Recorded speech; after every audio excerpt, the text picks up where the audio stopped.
Well, let me start off with something. Once again, a lot of people to thank for our training camp in Richmond. I think the mayor and his office have been so gracious and helpful to a lot of our events that we've done here in Richmond. The governor's enthusiasm is still off the chart, and he's a fun guy to be around. The fans that came out, we really appreciate it. The players and the coaches working with the kids. But I think a great story from this training camp has been what our charitable foundation has done off the field. And I know some of you went to the playground build on the east end, and today we're announcing this fall we're going to put another one of those playgrounds here at the Secours facility.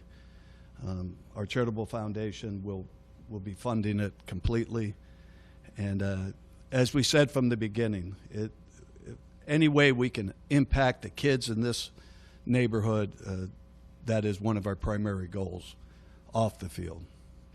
On the field, I like what we've seen, and the attitude of the players and the coaches has been fantastic.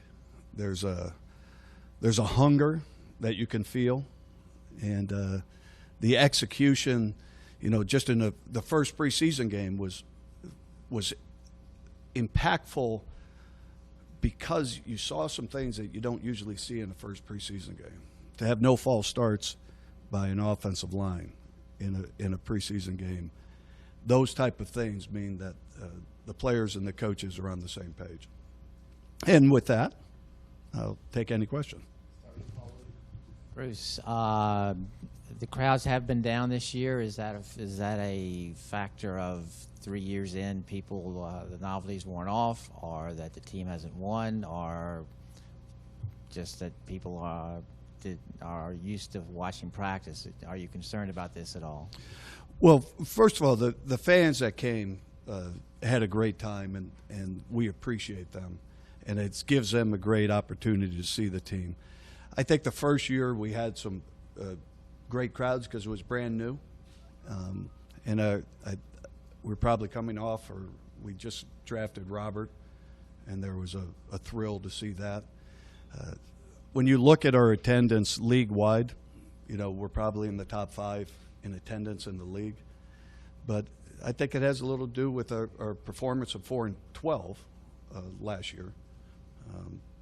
But once again, that we enjoy the people that come, and the players really do like the interaction that they have with the people. You guys are in talks to potentially build a new stadium down the road. But FedEx Field just opened 17 years ago, I believe, maybe 18 years now. But what do you say to the folks who would say, do you really need to spend $1 billion on a new stadium that soon after opening a new stadium? Well, building a stadium is different than building a house. The 49ers just moved into their stadium, and that was a 15-year process that they were in. The San Diego Chargers have been in a 15-year process themselves with nothing on the horizon yet. We wanted to get ahead of it and start doing the preliminary work. It's not going to be a new stadium in the next 48 months, so you don't have to worry about that. Yeah, but continuing on that point, where are you in the process in terms of getting ahead of it, both in terms of potential design and weighing potential locations? We've had great conversations with all the areas, and the design is something that we've started on, but really it is preliminary right now, Liz. There's not going to be anything to announce, and it's okay. When you say all the areas, is that 3 areas, meaning Virginia, Maryland, D.C.? Yes.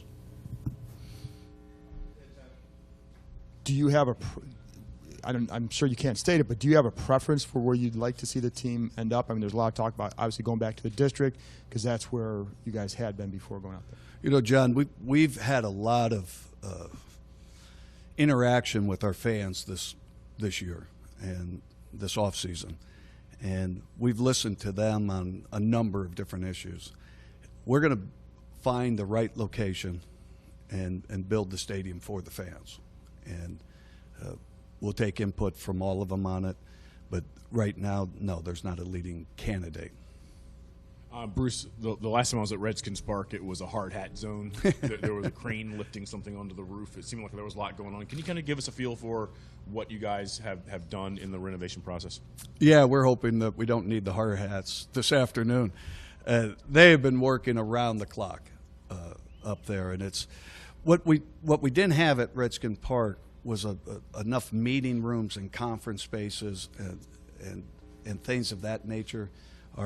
We had to upgrade our technology capabilities. Last year we did more of the training room and increased the weight room, and of course put in the kitchen. And this year we just wanted to build out that patio to create more space for meeting spaces. Bruce, what have you thought of the job that Scott McLuhan has done so far, the direction you guys are headed based on his plan, and how close do you guys feel like you are to being able to put a winning product on the field? Well, first of all, Scott's doing exactly what we had hoped for. He is a very consistent person in his approach, and I think the entire personnel department has done a good job. Now we're still scrambling to find some players out there right now to fill some of the holes that we have, but he's taken the personnel department and done a very good job. How far are we away from winning depends on how we do today on the practice field. We have a lot of work to do, right? And we have 3 more preseason games to properly evaluate all the players. The Virginia State Senate, one of the committees opened an investigation into whether you guys were fulfilling your terms with the correct number of dates in Richmond, job creation in Ashburn, et cetera. What has your guys' response been to that inquiry? Well, part of the process is we always file a report, and we've done that. We've exceeded everything in the agreement. The agreement doesn't state, for example, we're going to build playgrounds. That doesn't say that our reading program is going to reach 11,000 kids. It doesn't say that we're going to work with the faith leaders of Richmond. We've exceeded every part of it. The fact that we're here a few less days this year is really due to our second preseason game being on a Thursday versus a Saturday, which it was. You can't break camp close to the preseason game. Now the governor and the mayor are very pleased with the deal. Bruce, you guys have finished your 3rd year here now today. Do you envision fulfilling the 8-year term contract that you have at this place? Yeah, as I just said, we'll live up to every one of our agreements.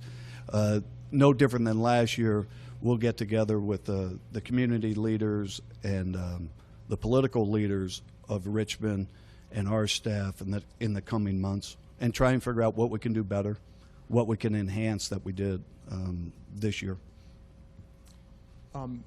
Going back onto the field for a second, Junior Gillette signing, a little bit controversial because of some of the stuff that has happened in his past. I was curious from your perspective, somebody, a voice of the organization, what you thought of that and what your process was in, I guess, coming to terms or agreeing to bring on him with whatever troubles there were. Yeah, Scott, Jay, several of our players met individually with Junior, as did I, and wanted to hear where he thought his life was going to go on and off the field.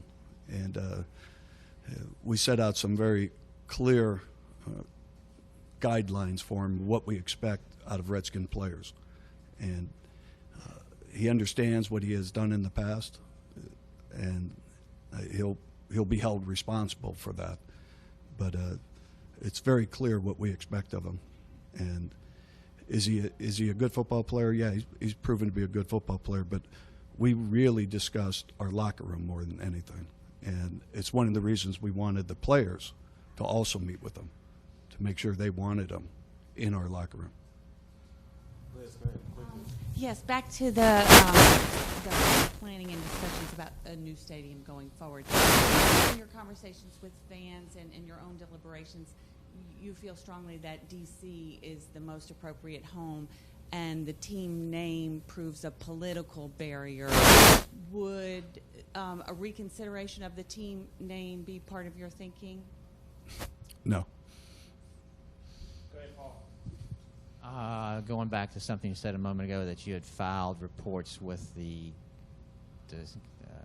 on your progress at Redskins Park. Has that been something you've done recently? Because there was apparently a lull in those reports being filed the previous 2 years.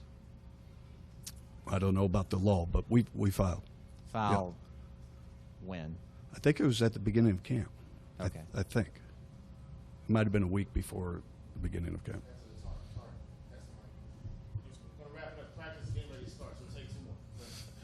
Bruce, getting back to Gillette for a moment, are you guys concerned that he's still going to face some disciplinary action from the league? And if so, when do you expect to hear anything from the league definitively? I have to let the league decide what they're going to do with that. Obviously, it would have to be before the regular season or the final cut. I think the league has promised all the teams that all discipline will be processed by then, except for the ones in federal court, I guess. Mitchell, you're the last one in the back. All right, you said 4-12 has a lot to do with the low numbers here, but I wonder, what can the Redskins do, aside from winning on the field, to make this a little bit more accessible for people in Richmond and people that are traveling in from other parts of the state? And is there anything you can do to make it more accessible and more appealing to those fans? Well, I think it's very appealing to all the fans that came. Once again, I believe we were in the top 5 in attendance of all training camps in the NFL. So the fact that we had I think if you look at what we're doing here, the fans that come do enjoy it. They got to even see a fight this year, which was something new here at Bon Secours facility. But I think the location, being in Richmond, has allowed everybody from Norfolk to Charlottesville to have much easier access, and our fans from the Carolinas who come up. See you at practice. Thanks, Bruce. Thank you.